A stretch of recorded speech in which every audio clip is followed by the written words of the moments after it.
In today's video, I discuss why I would never take a food intolerance test. They are a scam and often do more harm than good. Roll the titles.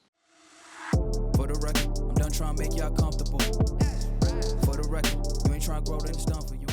Hey everyone, welcome back to the channel. Before I jump into the video, just a quick reminder that I'm now offering the SIBO organic acid stool tests and consult via my website. So if you have any health or digestive issues, then consider taking these tests, as they will provide a lot of very detailed information upon which you can start making informed decisions and then start getting your health back on track.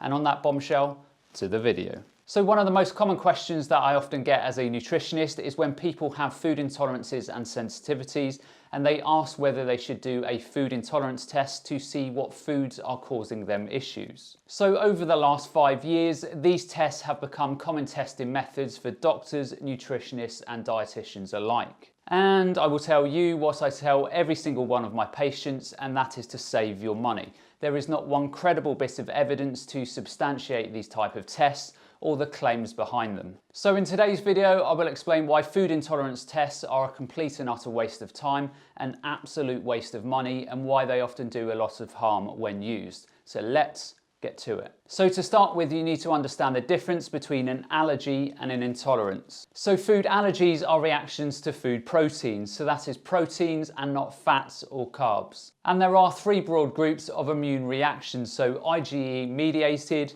non-IgE mediated and mixed. So IgE mediated reactions are typically immediate reactions to food, and it's the IgE mediated reactions we are more concerned with. So it will be the symptoms that many of you will be familiar with, so the itchy skin, throat swelling and anaphylaxis. So non-IgE mediated reactions are poorly defined both clinically and scientifically, but are generally believed to be T-cell mediated. And T-cells play a central role in your immune response. And non-IgE mediated, unlike IgE mediated reactions, are typically delayed in onset and can occur anywhere from 4 to 48 hours after eating the offending food. And mixed IgE and non-IgE mediated reactions are conditions associated with food allergies involving both IgE and non-IgE mediated mechanisms. So just to recap, IgE mediated are the bad allergies and reactions, which include anaphylaxis, and non-IgE mediated reactions will either take the form of gastrointestinal or dermatological type reactions. So it can be contact dermatitis or celiac disease, for example, which are examples of non-IgE related allergic reactions. Now, beyond the IgE mediated reactions that I have discussed, there are also many food intolerances or reactions to foods that you will struggle with getting your doctor to acknowledge. So for example, you could have gluten intolerance or lactose intolerance and develop gastrointestinal issues or acid reflux.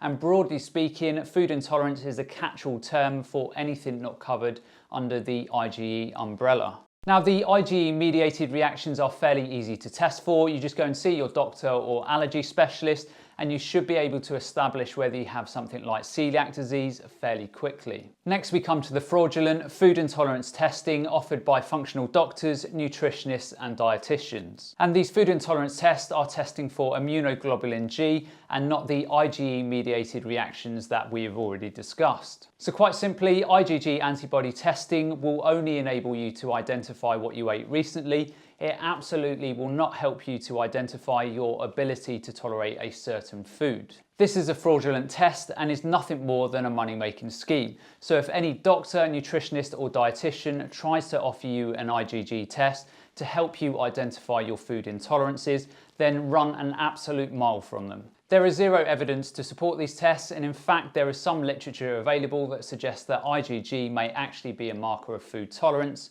and not intolerance. Now, the biggest issue with these tests, apart from the expense, is that often people will take these tests and they will often come back with a list as long as your arm of the apparent foods that they are intolerant to. But remember, IgG antibody testing will only enable you to identify what you ate recently. It will absolutely not help you to identify your ability to tolerate a food. I can't tell you how many people that I speak to on a weekly basis who say, I've done a food intolerance test and I've now eliminated all of these foods from my diet, and this will potentially create a much greater food intolerance problem in your body. If you suddenly start pulling out random foods from your diet based on a bogus test, then your body can often become more sensitized to the compounds in these foods, particularly if you have gut dysbiosis issues or other gut infections. And you will typically see this pattern in people with very restrictive diets. They develop some sort of intolerance, they will then pull out gluten, soy and other common offenders, and when that doesn't work, they then pull out lots of different foods. They then visit their naturopath or other quack, and then before long they're pulling out 20 other foods from their diets because some bogus IgG test told them to do so. They then become hypersensitive, and before long they are down to a couple of safe foods with seemingly no way out of that mess. So just to sum up this very short video, there is no credible evidence to support IgG testing, and they will only enable you to identify what you ate recently. It will absolutely not help you to identify your ability to tolerate any particular food. These tests are a scam and can often do a lot more harm than good, so if any healthcare practitioner ever tries to sell you an IgG test, punch them in the face and say that's from the Goj. So if you are reacting to multiple foods, you need to identify what is causing those reactions. So do you have parasites, SIBO or H. pylori? You then resolve these issues and then reintroduce the offending foods where possible. So that's the end of today's video. I hope you all enjoyed, and as always, remember to look after your body because it's the only place you have to live. And I'll see you next time.